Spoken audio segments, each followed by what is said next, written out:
प्यारे विद्यार्थियों, इस वीडियो विच असीं देखांगे कि सुतंत्रता जां लिबर्टी दा की अर्थ हुंदा है ਅਤੇ ਸੁਤੰਤਰਤਾ ਦੇ ਕਿਹੜੀਆਂ-ਕਿਹੜੀਆਂ ਮੁੱਖ ਲੱਛਣ ਹੁੰਦੇ ਹਨ, ਕਿਹੜੀਆਂ-ਕਿਹੜੀਆਂ ਮੁੱਖ ਵਿਸ਼ੇਸ਼ਤਾਵਾਂ ਹੁੰਦੀਆਂ ਹਨ। ਆਓ ਸਭ ਤੋਂ ਪਹਿਲਾਂ ਅਸੀਂ ਸ਼ੁਰੂ ਕਰਦੇ ਹਾਂ ਸੁਤੰਤਰਤਾ ਦੇ ਸ਼ਾਬਦਿਕ ਅਰਥਾਂ ਤੋਂ, ਭਾਵ ਇਸ ਸ਼ਬਦ ਦਾ ਕੀ ਅਰਥ ਹੈ।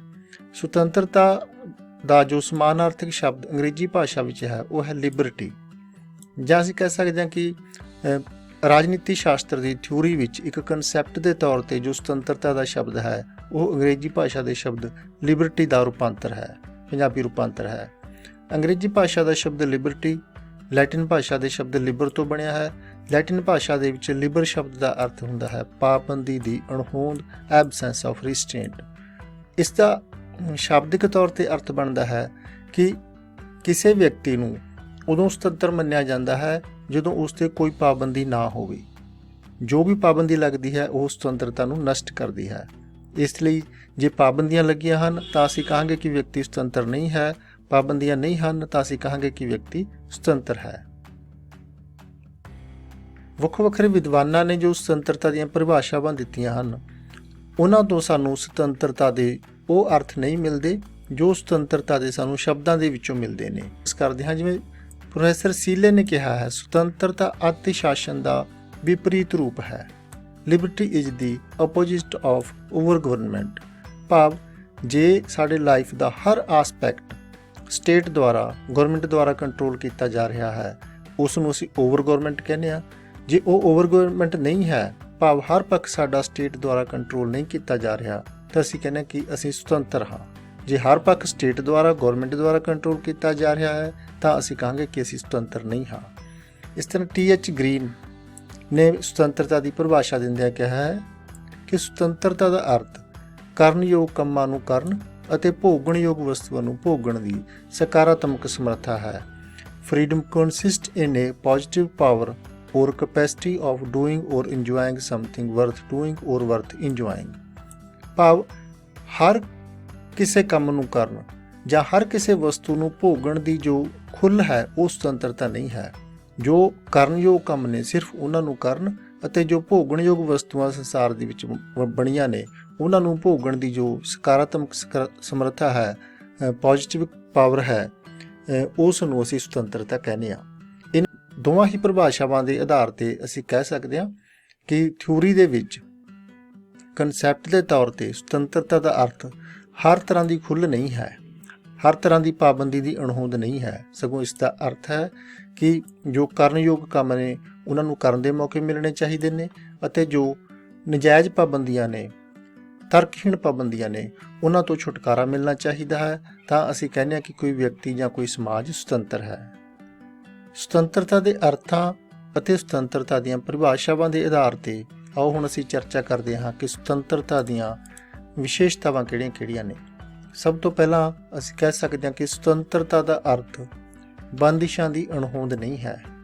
ਸੁਤੰਤਰਤਾ ਦਾ ਅਰਥ ਇਹ ਨਹੀਂ ਹੈ ਕਿ ਕੋਈ ਵੀ ਬੰਦਿਸ਼ ਨਹੀਂ ਹੋਏਗੀ। ਸੁਤੰਤਰਤਾ ਦਾ ਅਰਥ ਹੈ ਕਿ ਉਚਿਤ ਬੰਦਿਸ਼ਾਂ ਹੋਣਗੀਆਂ, ਅਣਉਚਿਤ ਬੰਦਿਸ਼ਾਂ ਨਹੀਂ ਹੋਣਗੀਆਂ। ਜਿਵੇਂ ਮੈਕੈਨੀ ਨਾਂ ਦੇ ਇੱਕ ਸਿਧਾਂਤਕਾਰ ਨੇ ਕਿਹਾ ਹੈ ਕਿ ਸੁਤੰਤਰਤਾ ਸਾਰੀਆਂ ਬੰਦਿਸ਼ਾਂ ਦੀ ਅਣਹੋਂਦ ਨਹੀਂ ਹੈ, ਬਲਕਿ ਅਣਉਚਿਤ ਬੰਦਿਸ਼ਾਂ ਨੂੰ ਉਚਿਤ ਬੰਦਿਸ਼ਾਂ ਵਿੱਚ ਬਦਲਣਾ ਹੈ। ਇਸੇ ਨੂੰ ਸੁਤੰਤਰਤਾ ਕਿਹਾ ਜਾਂਦਾ ਹੈ। Freedom is not the absence of all ਰਿਸਟ੍ਰੇਂਟਸ but rather the substitution of rational ones for the rational. ਇਸ ਤਰ੍ਹਾਂ ਇਸ ਪਰਿਭਾਸ਼ਾ ਦੇ ਆਧਾਰ 'ਤੇ, ਇਸ ਵਿਚਾਰ ਦੇ ਆਧਾਰ 'ਤੇ, ਜਾਂ ਜੋ ਪਿੱਛੇ ਪਰਿਭਾਸ਼ਾਵਾਂ ਅਸੀਂ ਸੁਤੰਤਰਤਾ ਦੇ ਅਰਥਾਂ ਸੰਬੰਧੀ ਪੜ੍ਹੀਆਂ ਨੇ ਉਹਨਾਂ ਦੇ ਆਧਾਰ 'ਤੇ ਅਸੀਂ ਕਹਿ ਸਕਦੇ ਹਾਂ ਕਿ ਸੁਤੰਤਰਤਾ ਦਾ ਅਰਥ ਇਹ ਨਹੀਂ ਹੈ ਕਿ ਕੋਈ ਵੀ ਬੰਦਿਸ਼ ਨਾ ਹੋਵੇ। ਸੁਤੰਤਰਤਾ ਦਾ ਅਰਥ ਹੈ ਕਿ ਨਜਾਇਜ਼ ਬੰਦਿਸ਼ਾਂ ਨਾ ਹੋਣ, ਸਿਰਫ ਜਾਇਜ਼ ਬੰਦਿਸ਼ਾਂ ਹੀ ਹੋਣ। ਦੂਸਰੀ ਵਿਸ਼ੇਸ਼ਤਾ ਹੈ ਸੁਤੰਤਰਤਾ ਦੀ ਕਿ ਇਹ ਸਿਰਫ ਰਾਜ ਵਿੱਚ ਹੀ ਮਾਣੀ ਜਾ ਸਕਦੀ ਹੈ, ਰਾਜ ਤੋਂ ਬਾਹਰ ਸੁਤੰਤਰਤਾ ਨਹੀਂ ਮਾਣੀ ਜਾ ਸਕਦੀ। ਕਈ ਵਾਰੀ ਸਾਨੂੰ ਲੱਗਦਾ ਹੈ ਕਿ ਰਾਜ ਜੋ ਸਾਡੀ ਸੁਤੰਤਰਤਾ ਨੂੰ ਨਸ਼ਟ ਕਰਦਾ ਹੈ, ਪਰੰਤੂ ਸਾਡਾ ਇਹ ਵਿਚਾਰ ਪੂਰੀ ਤਰ੍ਹਾਂ ਠੀਕ ਨਹੀਂ ਹੈ। ਰਾਜ ਸਾਡੀ ਸੁਤੰਤਰਤਾ ਨੂੰ ਨਸ਼ਟ ਨਹੀਂ ਕਰਦਾ।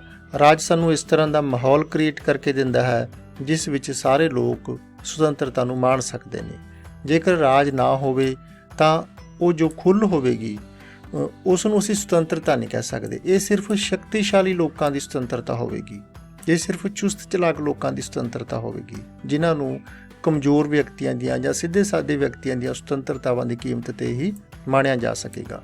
ਰਾਜ ਹੀ ਸਾਨੂੰ ਸਾਰਿਆਂ ਨੂੰ ਸਮਾਨ ਮੌਕੇ ਪ੍ਰਦਾਨ ਕਰਦਾ ਹੈ, ਜਿੱਥੇ ਸਾਰੇ ਲੋਕ, ਸਾਰੀ ਸੁਸਾਇਟੀ ਸੁਤੰਤਰਤਾ ਨੂੰ ਸਮਾਨ ਰੂਪ ਦੇ ਵਿੱਚ ਮਾਣ ਸਕਦੀ ਹੈ।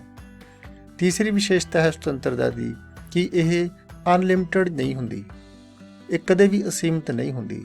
ਸੁਤੰਤਰਤਾ ਦੀਆਂ ਸੀਮਾਵਾਂ ਹੁੰਦੀਆਂ ਨੇ।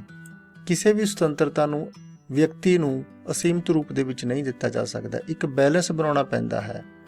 ਵਿਅਕਤੀ ਦੀ ਸੁਤੰਤਰਤਾ ਅਤੇ ਸਮਾਜ ਦੀ ਸ਼ਾਂਤੀ ਅਤੇ ਸੁਰੱਖਿਆ ਵਿਚਕਾਰ ਇੱਕ ਬੈਲੈਂਸ ਬਣਾਉਣਾ ਪੈਂਦਾ ਹੈ। ਭਾਵ ਸਮਾਜਿਕ ਸ਼ਾਂਤੀ ਅਤੇ ਸੁਰੱਖਿਆ ਦੇ ਨਾਂ 'ਤੇ ਵਿਅਕਤੀ ਨੂੰ ਬਿਲਕੁਲ ਬੰਦੀ ਵੀ ਨਹੀਂ ਬਣਾਇਆ ਜਾ ਸਕਦਾ ਅਤੇ ਵਿਅਕਤੀ ਨੂੰ ਪੂਰੀ ਖੁੱਲ੍ਹ ਦੇ ਕੇ ਸਮਾਜਿਕ ਸ਼ਾਂਤੀ ਤੇ ਸੁਰੱਖਿਆ ਨੂੰ ਖਤਰੇ ਵਿੱਚ ਵੀ ਨਹੀਂ ਪਾਇਆ ਜਾ ਸਕਦਾ। ਇਸ ਲਈ ਕੋਈ ਵੀ ਕਾਨੂੰਨ ਜਾਂ ਸੰਵਿਧਾਨ, ਜਿਵੇਂ ਭਾਰਤ ਦਾ ਸੰਵਿਧਾਨ ਸਾਨੂੰ ਸੁਤੰਤਰਤਾ ਦਿੰਦਾ ਹੈ, ਸਾਨੂੰ ਵਿਚਾਰ ਪ੍ਰਗਟ ਕਰਨ ਦੀ ਸੁਤੰਤਰਤਾ ਦਿੰਦਾ ਹੈ, ਸਾਨੂੰ ਤੁਰਨ ਫਿਰਨ ਦੀ ਸੁਤੰਤਰਤਾ ਦਿੰਦਾ ਹੈ, ਪਰੰਤੂ ਜੇਕਰ ਸਾਡੇ ਵਿਚਾਰ ਇਸ ਤਰ੍ਹਾਂ ਦੇ ਹੋਣਗੇ ਕਿ ਵੱਖੋ ਵੱਖਰੇ ਵਰਗਾਂ ਦੇ ਵਿੱਚ ਕੋਈ ਲੜਾਈ ਝਗੜਾ ਕਰਵਾਉਣ ਵਾਲੇ ਹੋਣਗੇ, ਦੰਗੇ ਫਸਾਦ ਭੜਕਾਉਣ ਵਾਲੇ ਹੋਣਗੇ, ਤਾਂ ਉਸ 'ਤੇ ਰੋਕ ਵੀ ਲਾਈ ਜਾ ਸਕਦੀ ਹੈ। ਜੇ ਸਾਡਾ ਸੰਵਿਧਾਨ ਸਾਨੂੰ ਘੁੰਮਣ ਫਿਰਨ ਦੀ ਆਜ਼ਾਦੀ ਦਿੰਦਾ ਤਾਂ ਅਸੀਂ ਇਹ ਨਹੀਂ ਕਹਿ ਸਕਦੇ ਕਿ ਅਸੀਂ ਕਿਸੇ ਸੈਨਿਕ ਪੱਖ ਤੋਂ ਸੈਂਸਿਟਿਵ ਏਰੀਏ ਦੇ ਵਿੱਚ ਘੁੰਮਣਾ ਜਾਂ ਕਿਸੇ ਅਸੀਂ ਖਤਰਨਾਕ ਏਰੀਏ 'ਚ ਘੁੰਮਣਾ। ਸਮਾਜਿਕ ਸ਼ਾਂਤੀ, ਨੈਤਿਕਤਾ, ਗੁਆਂਢੀ ਰਾਜਾਂ ਨਾਲ ਚੰਗੇ ਸੰਬੰਧ, ਇਹ ਸਾਰੇ ਆਧਾਰ ਨੇ ਜੋ ਸੁਤੰਤਰਤਾ ਨੂੰ ਸੀਮਿਤ ਕਰਦੇ ਨੇ। ਸੁਤੰਤਰਤਾ ਦੀ ਚੌਥੀ ਵਿਸ਼ੇਸ਼ਤਾ ਹੈ ਕਿ ਸੁਤੰਤਰਤਾ ਸਰਵ ਵਿਆਪਕ ਹੁੰਦੀ ਹੈ। Liberty is always universal. ਜੇ ਸਮਾਜ ਦੇ ਵਿੱਚ ਕੁਝ ਲੋਕਾਂ ਨੂੰ ਇੱਕ ਕੰਮ ਕਰਨ ਦੀ ਖੁੱਲ੍ਹ ਹੈ, ਬਾਕੀ ਸਾਰੇ ਲੋਕਾਂ ਨੂੰ ਨਹੀਂ ਹੈ, ਤਾਂ ਅਸੀਂ ਉਸ ਨੂੰ ਸੁਤੰਤਰਤਾ ਨਹੀਂ ਕਹਿ ਸਕਦੇ। ਪਰੰਤੂ ਜੇ ਕੋਈ ਵਿਅਕਤੀ ਆਪਣੀਆਂ ਸਮਾਜਿਕ ਜ਼ਿੰਮੇਵਾਰੀਆਂ ਪੂਰੀਆਂ ਨਹੀਂ ਕਰਦਾ, ਆਪਣੀਆਂ ਕਾਨੂੰਨੀ ਜ਼ਿੰਮੇਵਾਰੀਆਂ ਪੂਰੀਆਂ ਨਹੀਂ ਕਰਦਾ ਜਾਂ ਕੋਈ ਗੈਰ ਕਾਨੂੰਨੀ ਕੰਮਾਂ ਦੇ ਵਿੱਚ ਪਾਰਟਿਸਿਪੇਟ ਕਰਦਾ ਹੈ, ਅਸਮਾਜਿਕ ਅਨਸਰ ਹੈ, ਉਸ ਦੀ ਸੁਤੰਤਰਤਾ 'ਤੇ ਤਾਂ ਰੋਕ ਲਾਈ ਜਾ ਸਕਦੀ ਹੈ।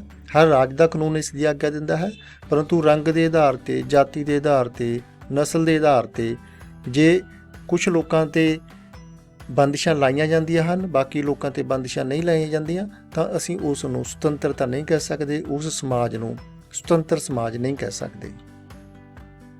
ਪੰਜਵੀਂ ਵਿਸ਼ੇਸ਼ਤਾ ਹੈ ਸੁਤੰਤਰਤਾ ਦੀ ਕਿ ਕਾਨੂੰਨ ਤੇ ਸੁਤੰਤਰਤਾ ਆਪਸ ਦੇ ਵਿੱਚ ਵਿਰੋਧੀ ਨਹੀਂ, ਸਗੋਂ ਇੱਕ ਦੂਸਰੇ ਦੇ ਪੂਰਕ ਨੇ।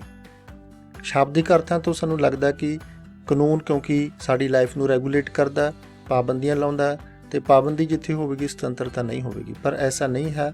ਅਸਲ ਵਿੱਚ ਕਾਨੂੰਨ ਇਸ ਤਰ੍ਹਾਂ ਦਾ ਵਾਤਾਵਰਨ ਪੈਦਾ ਕਰਦੇ ਹਨ ਜਿੱਥੇ ਸਾਰੇ ਨਾਗਰਿਕ ਆਪਣੀ ਸੁਤੰਤਰਤਾ ਨੂੰ ਮਾਣ ਸਕਦੇ ਹਨ।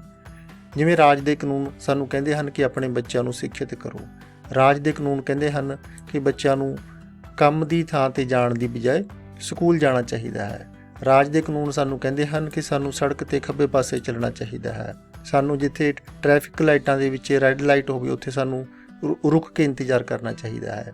ਇਹ ਕਾਨੂੰਨ ਸਾਡੀ ਸੁਤੰਤਰਤਾ ਨੂੰ ਨਸ਼ਟ ਨਹੀਂ ਕਰਦੇ, ਇਹ ਸਗੋਂ ਇਸ ਤਰ੍ਹਾਂ ਦਾ ਮਾਹੌਲ ਕ੍ਰੀਏਟ ਕਰਦੇ ਹਨ ਜਿੱਥੇ ਅਸੀਂ ਸੇਫ ਤਰੀਕੇ ਨਾਲ ਆਪਣੀ ਸੁਤੰਤਰਤਾ ਨੂੰ ਸਾਰੇ ਲੋਕ ਮਾਣ ਸਕੀਏ। ਛੇਵੀਂ ਵਿਸ਼ੇਸ਼ਤਾ ਹੈ ਸੁਤੰਤਰਤਾ ਦੇ ਕਨਸੈਪਟ ਦੀ ਕਿ ਸੁਤੰਤਰਤਾ ਵਿਸ਼ੇਸ਼ ਅਧਿਕਾਰਾਂ ਦੀ ਅਣਹੋਂਦ ਦੀ ਮੰਗ ਕਰਦੀ ਹੈ। ਜਿੱਥੇ ਵਿਸ਼ੇਸ਼ ਅਧਿਕਾਰ ਹੋਣਗੇ ਰੰਗ ਦੇ ਆਧਾਰ 'ਤੇ, ਨਸਲ ਦੇ ਆਧਾਰ 'ਤੇ ਜਾਂ ਵੰਸ਼ ਦੇ ਆਧਾਰ 'ਤੇ, ਜਾਤੀ ਦੇ ਆਧਾਰ 'ਤੇ ਜਾਂ ਜੈਂਡਰ ਦੇ ਆਧਾਰ 'ਤੇ, ਉੱਥੇ ਉਸ ਸਮਾਜ ਨੂੰ ਸੁਤੰਤਰ ਨਹੀਂ ਕਿਹਾ ਜਾ ਸਕਦਾ। ਜਿੱਥੇ ਅਧਿਕਾਰ ਹੋਣਗੇ ਉੱਥੇ ਸੁਤੰਤਰਤਾ ਹੋਵੇਗੀ, ਜਿੱਥੇ ਵਿਸ਼ੇਸ਼ ਅਧਿਕਾਰ ਹੋਣਗੇ ਉੱਥੇ ਸੁਤੰਤਰਤਾ ਨਹੀਂ ਰਹਿ ਸਕਦੀ। ਇਸ ਲਈ ਸੁਤੰਤਰਤਾ ਦੀ ਧਾਰਨਾ ਮੰਗ ਕਰਦੀ ਹੈ ਕਿ ਸਮਾਜ ਵਿੱਚ ਵਿਸ਼ੇਸ਼ ਅਧਿਕਾਰ ਨਹੀਂ ਹੋਣੇ ਚਾਹੀਦੇ। ਸੱਤਵੀਂ ਵਿਸ਼ੇਸ਼ਤਾ ਹੈ ਸੁਤੰਤਰਤਾ ਮੌਕਿਆਂ ਦੀ ਉਪਲਬਧਤਾ ਨਾਲ ਸੰਬੰਧਿਤ ਹੈ।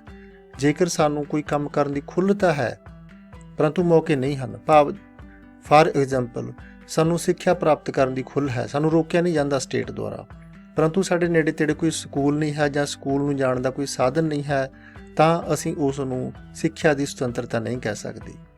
ਸੁਤੰਤਰਤਾ ਨੂੰ ਪੋਜ਼ਿਟਿਵਿਟੀ ਦੇ ਨਾਲ ਜੋੜਿਆ ਜਾਂਦਾ ਹੈ ਕਿ ਸੁਤੰਤਰਤਾ ਉਸੇ ਕੰਮ ਨੂੰ ਕਰਨ ਦੀ ਸੁਤੰਤਰਤਾ ਮੰਨੀ ਜਾਂਦੀ ਹੈ ਵਾਸਤਵ ਦੇ ਵਿੱਚ ਜਿਸ ਕੰਮ ਨੂੰ ਕਰਨ ਲਈ ਉਚਿਤ ਮੌਕੇ ਵੀ ਸਾਰੇ ਲੋਕਾਂ ਨੂੰ ਮਿਲਣ।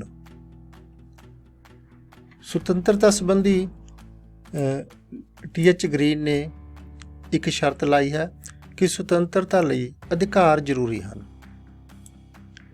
ਉਹਨਾਂ ਨੇ ਇੱਕ ਬਹੁਤ ਵਧੀਆ ਲਾਈਨ ਕਹੀ ਹੈ ਕਿ ਮਨੁੱਖੀ ਚੇਤਨਾ ਸੁਤੰਤਰਤਾ ਦੀ ਮੰਗ ਕਰਦੀ ਹੈ। ਸੁਤੰਤਰਤਾ ਵਿੱਚ ਅਧਿਕਾਰ ਸ਼ਾਮਲ ਹਨ ਅਤੇ ਅਧਿਕਾਰ ਰਾਜ ਦੀ ਮੰਗ ਕਰਦੇ ਹਨ। ਅਧਿਕਾਰ ਰਾਜ ਤੋਂ ਬਿਨਾਂ ਨਹੀਂ ਹੋ ਸਕਦੇ, ਅਧਿਕਾਰਾਂ ਤੋਂ ਬਿਨਾਂ ਸੁਤੰਤਰਤਾ ਨਹੀਂ ਹੋ ਸਕਦੀ। ਇਸ ਤਰ੍ਹਾਂ ਅਸੀਂ ਕਹਿ ਸਕਦੇ ਹਾਂ ਇਹ ਇੱਕ ਟਰਾਈਐਂਗਲ ਹੈ। ਸੁਤੰਤਰਤਾ ਨਾ ਅਧਿਕਾਰਾਂ ਤੋਂ ਬਿਨਾਂ ਹੋ ਸਕਦੀ ਹੈ, ਨਾ ਸੁਤੰਤਰਤਾ ਰਾਜ ਤੋਂ ਬਿਨਾਂ ਹੋ ਸਕਦੀ ਹੈ। ਇਹ ਉਸ ਤਰ੍ਹਾਂ ਦੇ ਮਾਹੌਲ ਵਿੱਚ ਹੋ ਸਕਦੀ ਹੈ ਜਿੱਥੇ ਰਾਜ ਵੀ ਹੋਵੇ, ਸੁਤੰਤਰਤਾ ਨੂੰ ਮਾਣਨ ਦੇ ਮੌਕੇ ਵੀ ਹੋਣ। ਬਹੁਤ ਬਹੁਤ ਧੰਨਵਾਦ। Good luck.